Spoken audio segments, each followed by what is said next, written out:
ایک دن بادشاہ اکبر صبح اٹھ کر اپنی داڑھی کھجلاتے ہوئے ایک سیوک کو بلاتے ہیں اور ان سے کہتے ہیں کہ جاؤ جلدی بلا کر لاؤ۔ بادشاہ اکبر کی بات اس سیوک کو سمجھ میں نہیں آئی۔ کسے جلدی بلا کر لاؤ؟ اس سیوک کو پتہ نہیں چل رہا تھا۔ سیوک اتنا ساہسی بھی نہیں تھا کہ وہ بادشاہ اکبر کو پلٹ کر پوچھے کہ آپ کسے بلانے کی بات کر رہے ہو۔ وہ تو جی حضور بول کر اکبر کے ککش سے باہر نکل گیا۔ باہر آ کر اس سیوک نے دوسرے سیوکوں کو بھی یہ بات بتائی۔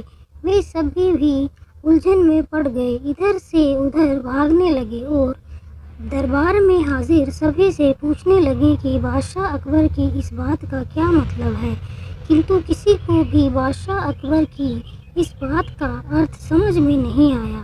انت میں وہ سیوک بھاگ کر بیربل کے گھر پہنچتا ہے اور ان کو پوری بات بتا کر کہتا ہے کہ کرپیا آپ ہی مجھے بادشاہ اکبر کی اس بات کا مطلب بتائیے۔ میں نے دربار میں اپستھت سبھی سے پوچھ لیا لیکن کسی کو نہیں پتا ہے۔ اگر میری جلدی بادشاہ کا آدیش پورا نہیں کیا تو پتہ نہیں میرے ساتھ کیا ہوگا۔ بیربل نے تھوڑا سوچا اور پھر سیوک سے پوچھا کہ جب بادشاہ نے تمہیں یہ آدیش دیا تھا تب وہ کیا کر رہے تھے؟ سیوک نے کہا بادشاہ اکبر سو کر اٹھے تھے اور اپنی داڑھی کھجا رہے تھے۔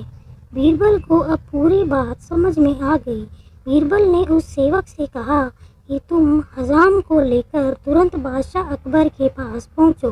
بیربل نے جیسا کہا سیوک نے ویسا ہی کیا اور وہ ترنت حزام کو لے کر بادشاہ اکبر کے سامنے حاضر ہو گیا۔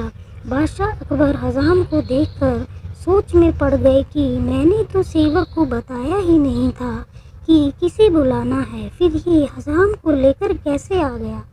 اکبر نے سیوک سے پوچھا کہ تم مجھے سچ سچ بتاؤ، کس کے کہنے پر تم حزام کو لے کر آئے ہو؟ سیوک نے بیربل کا نام لیا اور گھبراتے ہوئے کہا کہ میں بیربل کے کہنے پر حزام